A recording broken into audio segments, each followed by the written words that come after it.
शेरनी का तीसरा पुत्र। किसी घने जंगल में एक शेर और एक शेरनी साथ रहते थे। वे दोनों एक दूसरे से बहुत प्रेम करते थे। हर दिन दोनों साथ में ही शिकार करने जाते और शिकार को मारकर साथ में बराबर बराबर खाते थे। दोनों के बीच में विश्वास और भरोसा भी खूब था। कुछ समय के बाद ही शेर और शेरनी दो पुत्रों के माता पिता भी बन गए। जब शेरनी ने बच्चों को जन्म दिया तो शेर ने उससे कहा कि अब से तुम शिकार पर मत जाना, घर पर रहकर खुद की और बच्चों की देखभाल करना। मैं अकेले ही हम सब के लिए शिकार लेकर आऊंगा। शेरनी ने भी शेर की बात मान ली और उस दिन से शेर अकेले ही शिकार के लिए जाने लगा। वहीं शेरनी घर पर रहती और बच्चों की देखभाल करती। बदकिस्मती से एक दिन शेर को कोई भी शिकार नहीं मिला। थक-हार कर जब वह खाली हाथ घर की तरफ जा रहा था तो उसे रास्ते में लोमड़ी का एक बच्चा अकेले घूमता हुआ दिखाई दिया। उसने सोचा आज उसके पास शेरनी और बच्चों के लिए कोई भोजन नहीं है तो वह इस लोमड़ी के बच्चे को ही अपना शिकार बनाएगा। शेर ने लोमड़ी का बच्चा पकड़ा, लेकिन वह बहुत छोटा था जिस वजह से वह उसे मार नहीं सका। वह उसे जिंदा ही पकड़कर घर लेकर चला गया। शेरनी के पास पहुंचकर उसने बताया कि आज उसे एक भी शिकार नहीं मिला।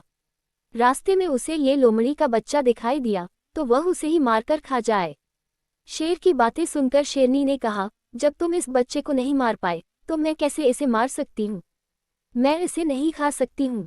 इसे भी मैं अपने दोनों बच्चों की ही तरह पाल पोस कर बड़ा करूंगी और यह अब से हमारा तीसरा पुत्र होगा। उसी दिन से शेरनी और शेर लोमड़ी के बेटे को भी अपने पुत्रों की तरह प्यार करने लगे। वह भी शेर के परिवार के साथ बहुत खुश था।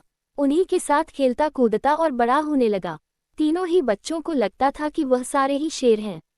जब वह तीनों कुछ और बड़े हुए तो खेलने के लिए जंगल में जाने लगे। एक दिन उन्होंने वहां पर एक हाथी को देखा। शेर के दोनों बच्चे उस हाथी के पीछे शिकार के लिए लग गए।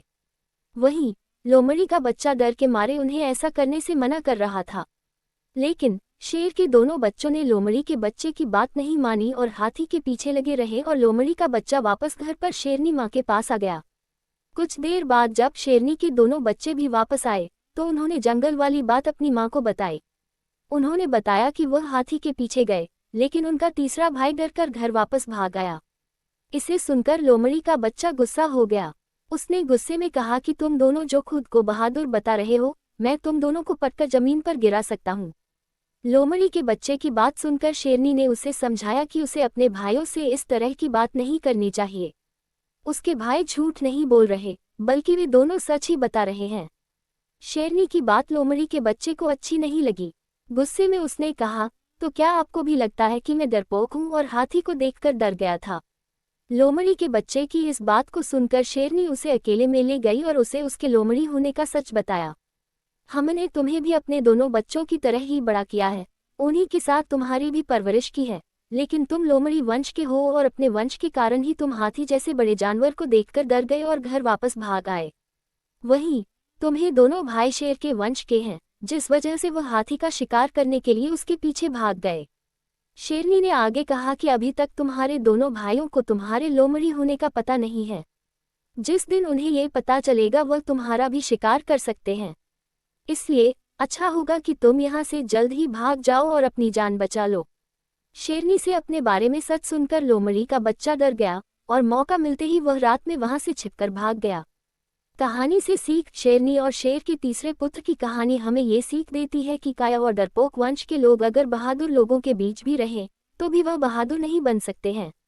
उनकी आदतों में उनकी वंश की सोच और दक्षता की झलक बनी रह सकती है।